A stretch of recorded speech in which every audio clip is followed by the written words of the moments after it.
Welcome to PR After Hours, your weekly cocktail of news and interviews with leading thinkers in PR, marketing, and business.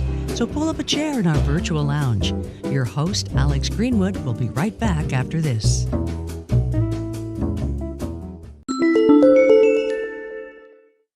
Sometimes I think we PR pros can be our own worst enemies. And the reason is not because we're not good at what we do, but sometimes it's that old tired saw of the cobbler's children have no shoes. Sometimes we need to take a hard look at how we communicate ourselves, not just how we help clients better communicate, but how we ourselves communicate with our clients and all of our outward facing comms. And man, did we score today? We are so lucky to have an expert on this right here joining us today. Justin Goldstein with us. He is the founder of Press Record Communications, a strategic communications firm that specializes in public relations, content development, and thought leadership. Before he started that, he spent a decade building communications and content programs for top-ranked communications firms and clients, including General Motors, Clinton Global Initiative, and Best Buy. He's a frequent commentator on trending news who appears in premier media outlets like Forbes and PR Week. He was also voted an exceptional under 35 by the Public Relations Society of America and served as morning drive and newsroom producer for WRHU-FM, New York's #1 commercial radio station. Tell you what, Justin Goldstein, we are so lucky to have you. Welcome to the Virtual Lounge. Thank you for having me. I got to admit it, man. I think it's easy to get in a rut sometimes with my own communication style with clients and outward facing. So, what's your experience with that?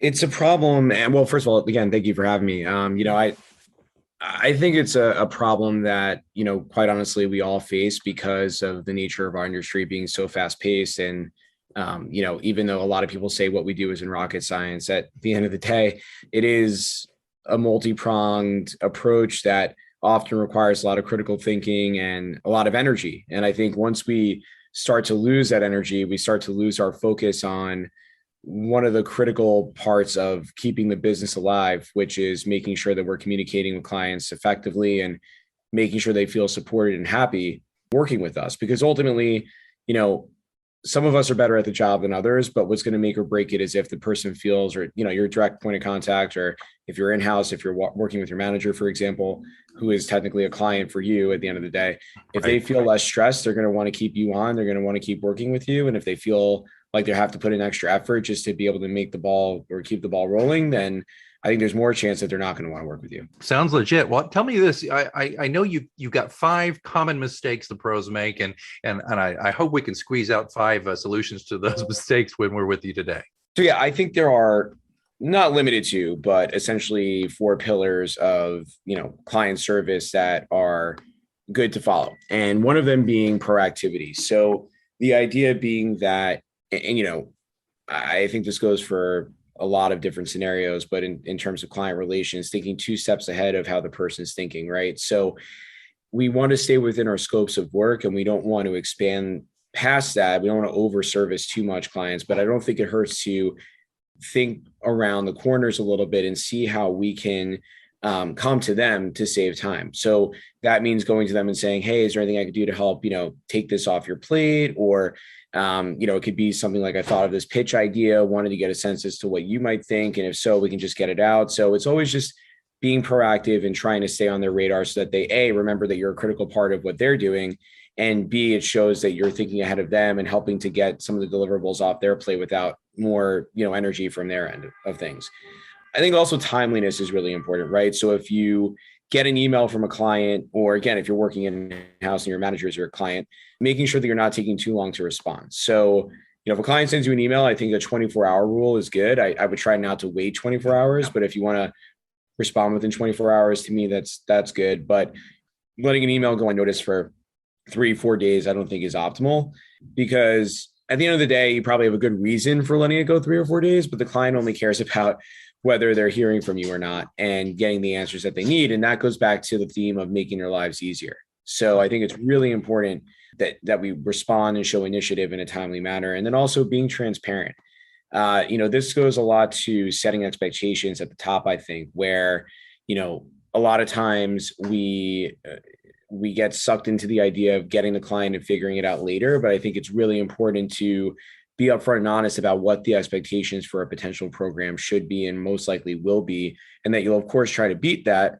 But it's the goal is to just make sure that the expectations are level set and everybody's on the same page going into a program. Lastly, this kind of goes back to a point that I was making earlier about scope. Yeah. I am a total believer in not over servicing per se, but I do think that there is something to say about, going above and beyond, because ultimately that is going to go a long way to keeping the client.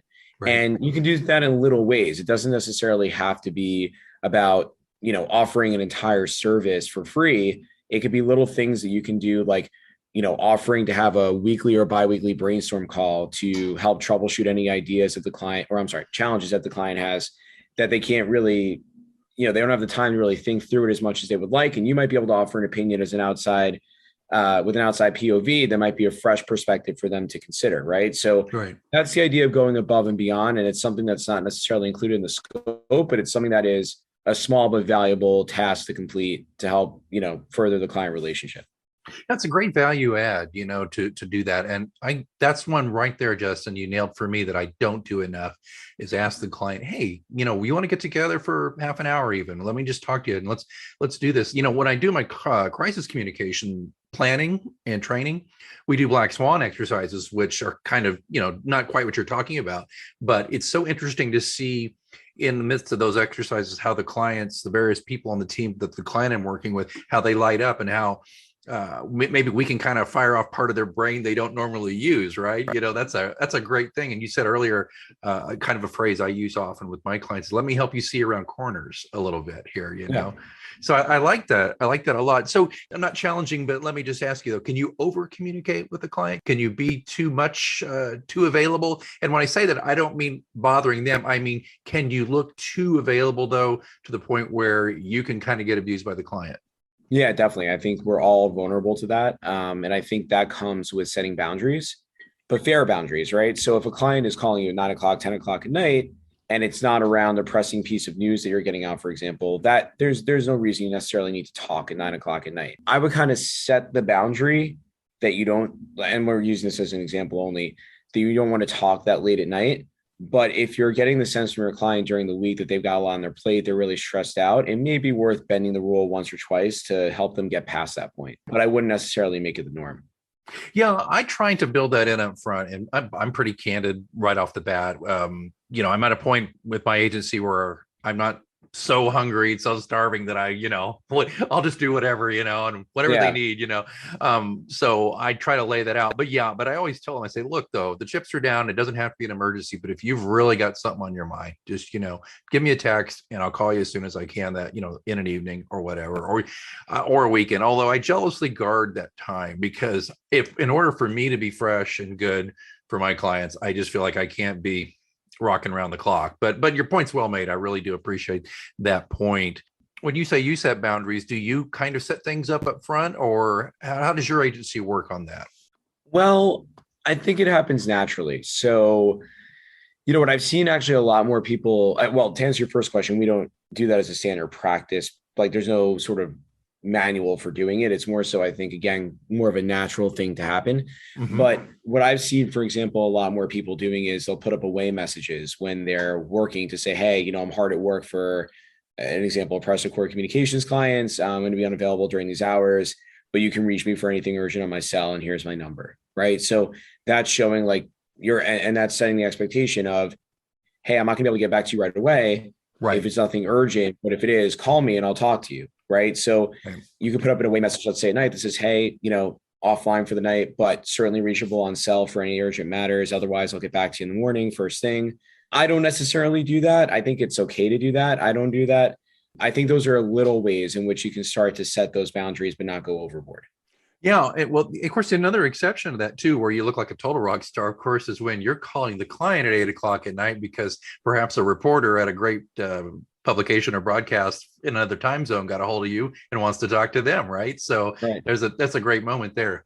Yeah, I like all of this. You're very pro taking care of the client, going the extra mile. Briefly about your practice, what specific sectors do you tend to work in?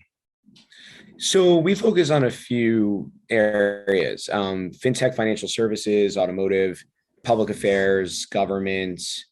Those are some core areas for us right now. There's a couple others that we're exploring too, but those are the four or so core ones that we like to operate in. I would also say B2B and technology are also, we're also sweet spots for us. Again, you were a producer at number one station in New York, which is no mean feat. That's a pretty big deal. How was the transition for you? I'm just curious, from producer to PR. Well, I think it's happening a lot more that journalists are crossing over to the PR side. And I think one of the reasons that's happening is because of the skill set of understanding how the media works. It's certainly different because it's just a different atmosphere than being in a newsroom per se. Mm-hmm. But I think there are some transferable skills like working in a fast-paced environment, writing, which is obviously a core part of a reporter's job or a producer's job. Yeah, I think it was interesting at first, but it was something that I really enjoyed and liked fusing the two, parts of my background that I had. Yeah, it's given me, it's interesting. I started my career in journalism just like you did, a newspaper man, but I'm considerably older than you. I started there and I got into PR, but that's interesting though, having this show, because it's reminded me of the plight of the publicist who is constantly reaching out. Hey, can you, because I have two shows, particularly my other show where I have a lot of authors, it's about writing, and the publicists are just on me all the time. They're calling me constantly. And I had one of them say to me the other day, she said, you were very kind to me. You're very nice to me. I said, listen, I used to sit in that chair and dial those numbers and just hope somebody would actually pick up and then let me make my pitch, So I think that's so important too, because, and, frankly, it served me quite well. I've gotten some great guests on both shows, including yourself. If you had one piece of advice you would give, let's go for the entry-level person, if it's okay with you. What's your big piece of advice for the entry-level PR pro? Well, one would be, I would make sure you really want to be in public relations. And I say that because, at least when I was coming up, I think there was a misunderstanding of what public relations is. I admittedly, I was a PR major. I understood it was a little more than this, but I always envisioned it being like entourage-ish, kind of which might be an old reference for some people, but the TV show Entourage, where it's glitz and glamour, and a lot of it's not, but it is a very rewarding career path. So I encourage people to go into it, but just understanding exactly what it is and what you're getting into. And I would say also getting a sense of how you really do move up the ladder. And I think that's bringing value to your superiors, right? So I think if you implement the four tactics that we just talked about for moving up the corporate ladder, if you do take that entry-level job, it's something that will help to go a long way. Because at that level, you're kind of brushing up your skills, right? You're fresh out of college or grad school, it's your first job, you're learning. They're expecting you to learn. But what they may not expect and what you can capitalize on is that you're going to operate at a level that's higher than entry level. If you're proactive, timely, transparent, they're going to see those as transferable skills as you move up. You might be able to move up faster than you think if you act on it. And finally, if I can just ask you one more question here. Sure. If you are young and hungry and you want to learn the business, is there a particular aspect of PR? For example, a lot of people don't realize that, just like a physician, not all PR people do the exact same thing. There's a lot of PR people who focus on content. There's a lot of PR people who focus really well on media pitching. Others, this is what I used to do. Of course, I used to do a lot more of C-suite advising, writing speeches, that kind of thing. I think you have a little bit of experience in the government as well, as or quasi-governmental NGO kind of thing. Was that right? Well, I worked with clients like the Consumer Product Safety Commission. So I have worked with government style clients, but not in government. Okay, there you go. So, but if you were just saying, something that might be a good area, a good part of PR, or a good practice to get into right off the bat, what would you think would be one you'd recommend? Yeah, it's a good question. Well, I would look at it two ways. It's like, what are you passionate about and what are the areas that are really growing? I think fintech, financial services is continuing to really, really grow. Public affairs is very rewarding work. So I like that. So is nonprofit work. But I would say in terms of if you're looking purely for growth spaces, fintech, financial services, technology is still a growing space. Those are probably the two that come to mind. Justin, you've been very generous with your experience and your thoughts and your advice. How can people get a hold of you if they want to learn more? Yeah, sure. So they can visit www.pressrecord.com. So pressrecord.co. And then they can email me at justin@pressrecord.co, JUSTIN, and find me on LinkedIn as well, Justin Goldstein. And of course, folks, don't worry if you're on the treadmill or driving down the road. There's no reason to stop if you don't want to. You can just go to prafterhours.com or go to the show notes wherever you get this podcast, and you'll find those links and that information there. Justin Goldstein, founder of Press Record Communications. We have learned much from you, sir, and I know you're a little tired. You've got a new baby, so thank you so much for taking the time to speak with us here in the virtual lounge. No worries. Thanks for having me.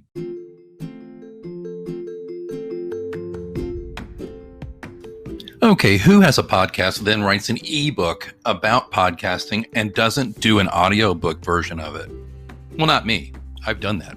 In fact, I'm very excited to tell you, dear listeners, that the podcast option, my recent top-selling ebook on podcasting, my journey through 15 years as a podcaster, broadcaster, host, guest, and observer, is now an Audible audiobook.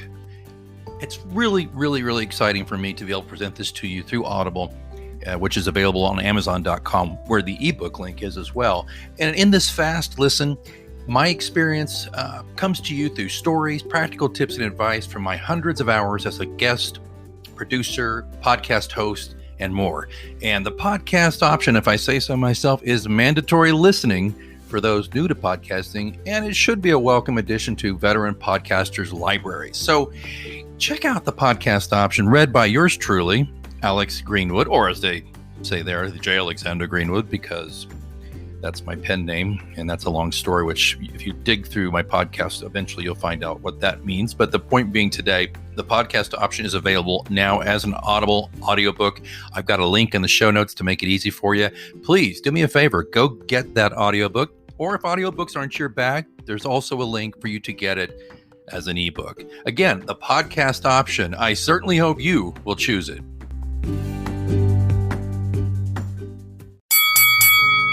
You know what that means? It's last call here at the Virtual Lounge. Be sure to visit prafterhours.com for links to what we discussed in this episode and more. Be sure to follow us wherever you get your podcasts.